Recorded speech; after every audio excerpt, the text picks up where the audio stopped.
అందరికీ నమస్తే అండి. వెల్కమ్ టు సుప్రియాస్ తెలుగువారి వంటలు. ఈరోజు వీడియోలో రోడ్ సైడ్ బండి మీద అమ్మే ఆలు బొండాని టేస్టీగా ఎలా చేయాలో చూపించబోతున్నానండి. నేను చూపించే విధంగా చేశారంటే బయట ఆలు బొండా ఏ టేస్ట్ అయితే వస్తుందో మనం ఇంట్లో ప్రిపేర్ చేసే ఈ ఆలు బొండా కూడా సేమ్ అదే టేస్ట్ వస్తుంది. బొండా ఫిల్లింగ్ కోసం ముందుగా ఆలుని ఉడికించి ఇలా మెత్తగా స్మాష్ చేసేసుకోవాలి.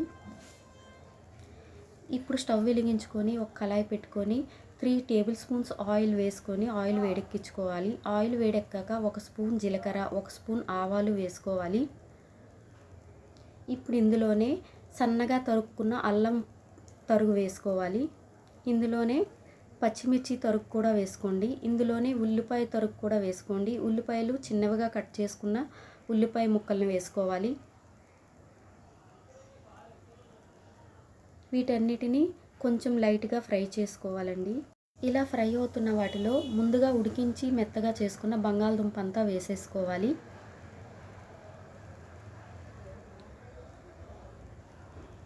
బంగాళదుంప ఉల్లిపాయ అంతా కలిసేలా ఇలా బాగా కలుపుతూ 5 నిమిషాలు ఇలా ఫ్రై చేయండి. ఇప్పుడు ఇందులోనే పసుపు 1/2 స్పూన్ వేసుకోవాలి. ఇప్పుడు రుచికి సరిపడినంత సాల్ట్ వేసుకొని మరొక 5 నిమిషాల పాటు బాగా కలుపుకొని వేయించుకోండి. ఈ విధంగా కలుపుకోవాలి వేయిస్తూ. ఇప్పుడు ఇందులోనే కారం 1 స్పూన్ వేసుకోవాలి. ఇందులోనే ధనియా పౌడర్ 1 స్పూన్ వేసుకోవాలి. గరం మసాలా 1 స్పూన్ వేసుకోండి. గరం మసాలా అయితే అస్సలు మిస్ అవ్వద్దు, చాలా బాగుంటుంది ఇందులో. వీటన్నిటిని బాగా కలుపుతూ మరొక 5 నిమిషాల పాటు ఫ్రై చేసుకోండి. ఇప్పుడు ఇందులోనే కరివేపాకు సన్నంగా తరుక్కొని వేసుకోవాలి. ఇందులోనే కొత్తిమీర తరుగు కూడా వేసేసుకోండి.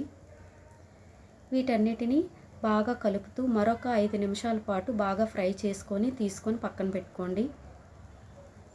ఇప్పుడు మరొక కళాయి పెట్టుకొని డీప్ ఫ్రైకి సరిపడినంత ఆయిల్ వేసుకొని ఆయిల్ని హీట్ ఎక్కించుకోవాలి. ఇప్పుడు మరొక బౌల్ తీసుకొని శనగపిండిని కొలిచి తీసుకోండి. అందులోకి 2 కప్పులు శనగపిండి అయితే సరిపోతుంది. నేను 2 కప్పులు శనగపిండి తీసుకున్నాను. ఇప్పుడు ఇందులోకి రుచికి సరిపడినంత సాల్ట్ వేసుకోవాలి. ఇందులోనే పసుపు మరొక 1/2 స్పూన్ వేసుకోండి. పసుపు వేసుకోవడం వల్ల కలర్ బాగుంటుంది, మంచి కలర్ వస్తుంది. ఇందులోనే 1 స్పూన్ కారం వేసుకోండి. ఇందులోనే తినే సోడా ఉంటుంది కదా, అది చిటికెడు వేసుకోవాలి. వేసుకున్న వాటన్నిటిని ఇలా బాగా కలుపుకోవాలి. ఇప్పుడు కొంచెం కొంచెం వాటర్ వేస్తూ మిక్స్ చేయండి.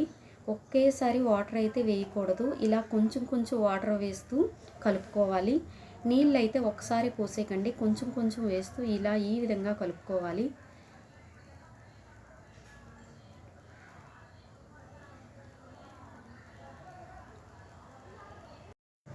ఇలా వీడియోలో చూపిస్తున్న విధంగా కొంచెం కొంచెం వాటర్ వేసుకుంటూ కలుపుకోండి. ఇగో ఈ విధంగా జారుగా వచ్చేలా కలుపుకోండి. మరీ ముద్దగా ఉండకూడదు, మరీ పలచగా ఉండకూడదు. కన్సిస్టెన్సీ మీరు చూస్తూ కలుపుకోవాలి. బొండాకి అంటే మనం పూర్ణం బూర్లకి మనం పిండి ఏ విధంగా కలుపుకుంటామో దాని మీద ఇంకా కాస్త తిక్కుగానే ఉండాలి, అలా చూసుకొని కలుపుకోండి. ఇప్పుడు ఆయిల్ వేడెక్కిన తర్వాత 1 డ్రాప్ అందులో వేయండి కలిపిన పిండి. అప్పుడు ఆయిల్ హీట్ ఎక్కిందో లేదో తెలుస్తుంది. బాగా వేడెక్కిపోయింది కదా, ఇప్పుడు కర్రీని రౌండ్గా బాల్స్లా చేసుకొని ఈ శనగపిండిలో ముంచి అది బజ్జీలా ఆయిల్లో వేసుకొని డీప్ ఫ్రై చేసుకోవాలండి. ఇగో ఈ విధంగా ఒక్కొక్క బొండా అందులో వేసుకొని ఫ్రై చేసుకోవాలి.